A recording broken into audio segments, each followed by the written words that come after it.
All right, everyone, proving that the Democrats are completely off their rocker. It turned out Michaelbloomberg was using prison labor to conduct campaign phone calls. You know how you get calls for people saying, well, you should vote for this individual. Apparently, I don't know how this is legal. I don't have, in my wildest dreams, any concept of how this could possibly be allowed and not be considered a significant fucking problem by the U.S. legal system.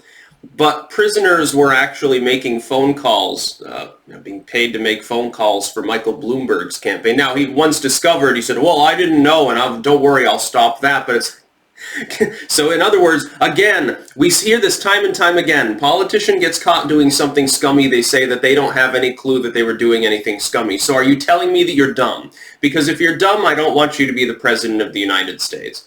Now, I mean, the idea that Michaelbloomberg's campaign's going anywhere anyway is funny. He's thrown more money into the race for this quarter than anyone else, and yet he's still in a mediocre, distant fourth or fifth place or something. And he's still behind Buttigieg. He stalled out Buttigieg, and he'll be remembered as the person who doomed the Democrats in 2020 by making them look even more old, out of touch, plutocratic, and corrupt while stopping the one young upstart candidate talented enough to actually potentially wage a campaign. That's how I'll remember him anyway if he's successful at the latter. And it'll be true. Michaelbloomberg will be the biggest reason why the Dems lost 2020. That and the lack of introspection, the lack of any self-awareness, and the unwillingness to autopsy the 2016 campaign and learn from their mistakes. But at this point, that's further and further in the past. At some point, you got to be more pragmatic and blame something contemporary. Michaelbloomberg definitely comes to mind. But I mean, fucking, how is this not against the law, though? How is it not against the law for a political campaign to use prison labor? I mean, prison labor, for-profit prison shouldn't even be a thing because it literally incentivizes the police state and causes mass corruption and all sorts of problems.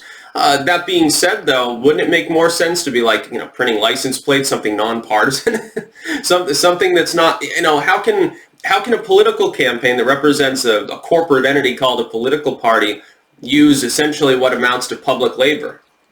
It doesn't matter if it's a private prison.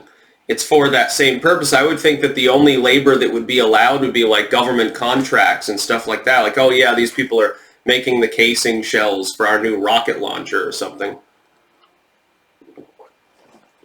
I think this is crazy. Corrupt and Democrat definitely belong in the same sentence, but this is a different level of corruption, I think, that we've seen. And it doesn't surprise me it's going to come from Bloomberg. It's not going to come from Sanders. Like, there will be corruption there as a lifetime politician, but less so because his is like stealing people's Ben and Jerry's, or rather their money whenever he's in power. Warren, standard dynastic sort of Democrat, standard level of corruption. Buttigieg, arguably a little bit less than most. Other than his black support campaign literature there where he claimed that people that didn't support him did. That one was a doozy. That one was pretty funny. And then you have Joe Biden. It's like, well, yeah, but I mean, he's already literally been in the White House. He can't avoid it. Michaelbloomberg sitting here, mayor of New York, one of the most corrupt places in the world.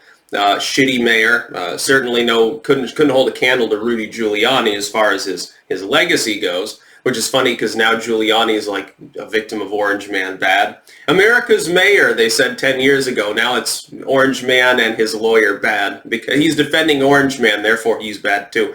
Michaelbloomberg then gets a pass. You didn't hear much about this either. Like, it was briefly trending.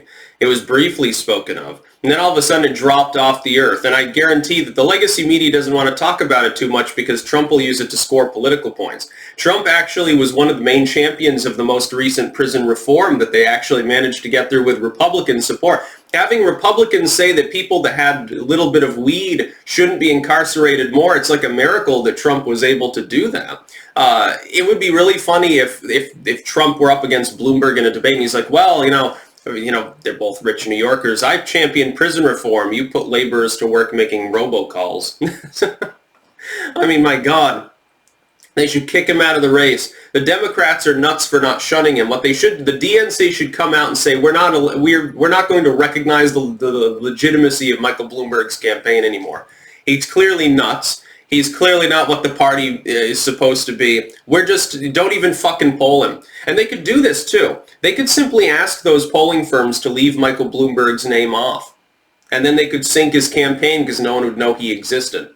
And then he'd have to spend more tens of millions of dollars in ads, which would be funny because he would have screwed the Democrats either way. Having him in the race is toxic. The problem is he's got so much money, nothing can force him out. He can sit there and he'll make the debates. The race will thin. The field will keep thinning, and unless they were to up the hurdles even more, he'd still keep getting into the debates. The problem is if they do that, then he can cry victim. And there are some people who will be amenable to that later on in the race when it's going to be just Joe Biden and Elizabeth Warren anyway. Bernie Sanders will be there maybe as an afterthought. Most of the lower tier candidates will be gone. So yeah, Michael Bloomberg, the slimiest of the Dem candidates so far other than Kamala. She used to incarcerate people for a little bit of weed. Bloomberg, he'll just incarcerate you for having a big gulp. And then he'll use you as prison labor phone calling staff. Again, I have no clue how this can possibly be legal. That's about all. Peace out.